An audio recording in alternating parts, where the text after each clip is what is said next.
लेकिन अगले ने आपको छोड़ दिया कि आप डूबो और मरो, तो आपके चिल्लाने से क्या फर्क पड़ने वाला है?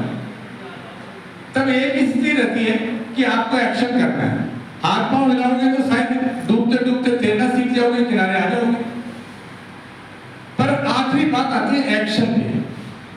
अब ये अधिकारों का समुद्र है, इस अधिकारों के समुद्र के अंदर आपको फेंक दिया गया है और इसमें आप हाथ पांव हिलाओगे तो तैरते इससे बाहर आओगे, अदरवाइज आप बाहर नहीं आओगे।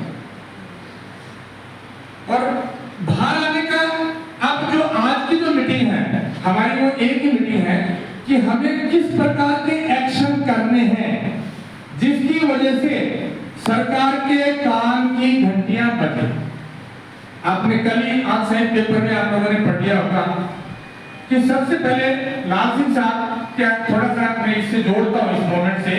लाल सिंह साहब तो बहुत बढ़िया नौकरी कर रहे थे, जो एमएलए एमपी बनता है वो सारी सुविधाएं इनके पास थी। जो बैंक का 16 स्टेट का हेड हो, उसके लिए तो एक मंत्री को भी अपॉइंटमेंट लेने के लिए पहले अपॉइंटमेंट लेना पड़ता है, दूसरे दिन आए तीसरे दिन आए अपॉइंटमेंट का नंबर लेना पड़ता है। तो वहां अगर साहब मंत्री बन भी जाएंगे तो उससे बड़ी पोस्ट तो साहब को मिलने वाली नहीं है, उससे ज्यादा तनख्वाह साहब को मिलने वाली नहीं है। वो सारी छोड़ के साहब आपके बीच में कोई पद और प्रतिष्ठा लेने के लिए नहीं आए हैं, पर वैसे अधिकार आपको दिलाने के लिए आए हैं ताकि आप लोग सम्मानित जिंदगी जी सके। अब आदमी को कहीं से भी स्टार्ट करने के लिए पहले स्टार्टअप चाहिए, तो हर आदमी पहले अपने घर का सहारा लेता है। सामने हमारे समाज का सहारा लिया। हमने रायकाबाग, एक रेलवे स्टेशन का नाम था जिसका मेरे समाज से संबंधित था, उसको सरकार ने राई और का बाग कर दिया था, यानी कि रायकाबाग को, क्योंकि रायकाबाग होने से पहले इसका नाम भी रायकाबाग हो गया। तो राजा महाराजाओं के रिश्तेदार आते थे तो वो कहते थे अच्छा ये महल रायकाबाग का बनाया हुआ है, तो बड़ा अपमानित, मतलब इंटरनल बड़ा अपमानित महसूस करते थे, इसलिए उन्होंने रायका का राई और का बाग उसके 3 शब्द बनाए।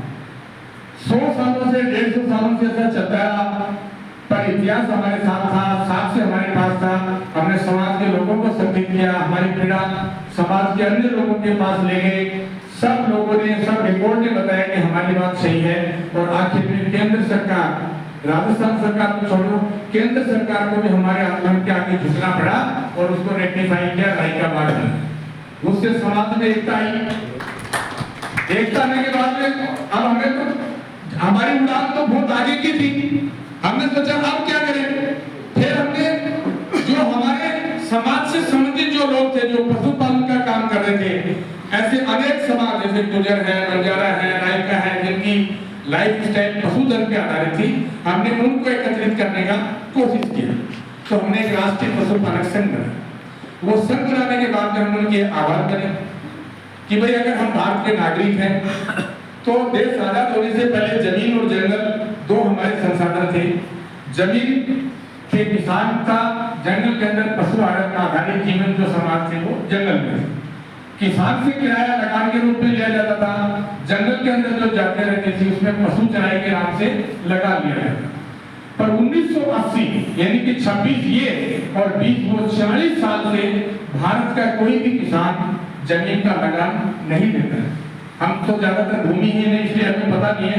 1980 के बाद में भारत का कोई भी किसान इस राष्ट्र की जमीन का जो इस्तेमाल करता है, इस भारत माता का जो यूज करता है, उसका किराया वो नहीं भरता।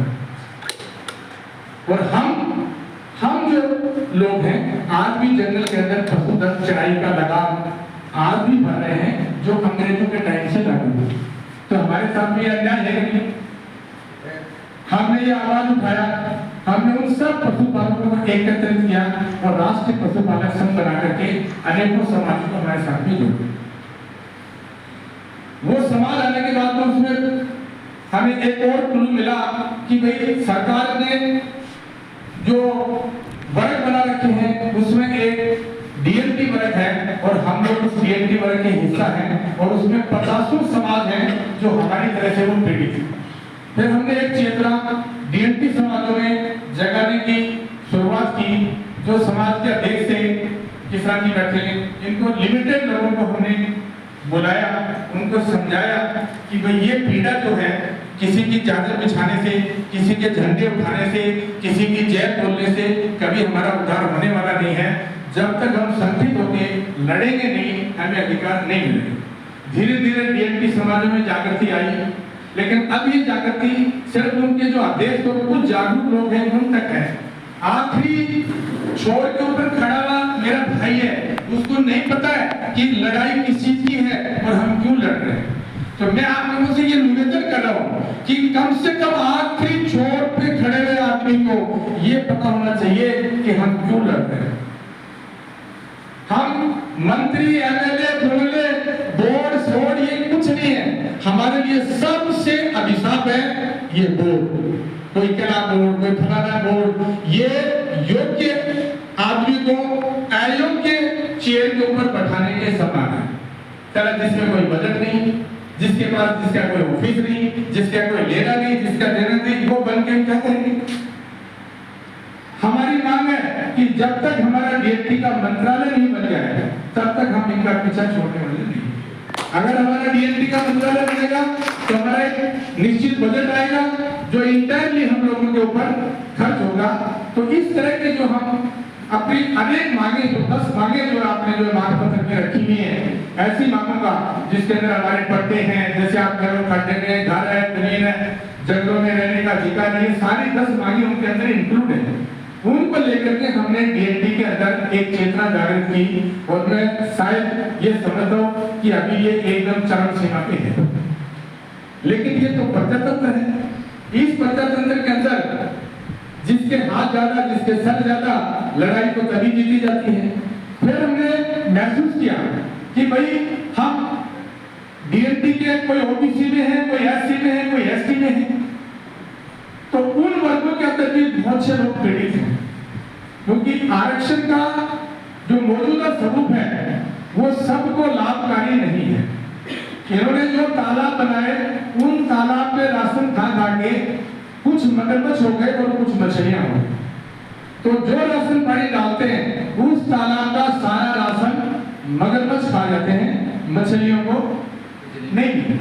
तो जो मछलियां हैं वो सब तड़प रही हैं, वो भी चाह रही है कि कोई ऐसा आदमी आए जो उनको उस तालाब से बाहर निकाल दे या उस मगरमच्छ को वहां से बाहर निकाल दे। तो कल ही हमने ओबीसी के वंचित वर्गों के साथ में मीटिंग की प्रेस क्लब के अंदर। 50 से ज्यादा समाज के अध्यक्ष आए हुए थे और उन्होंने सबने सर्वसम्मति से प्रेस नोट जारी किया कि लाल सिंह जी 11 तारीख के जेल भरो आंदोलन के अंदर हम आपके साथ हैं। और उन्होंने एक नया आवाज दिया, नया संगठन दिया, दोस्त प्लस प्लस। अब आप समझोगे कि बोलोगे यार ये दोस्त प्लस प्लस क्या चली आ गई। ये इंग्लिश का एब्रिविएटेड वर्ड है।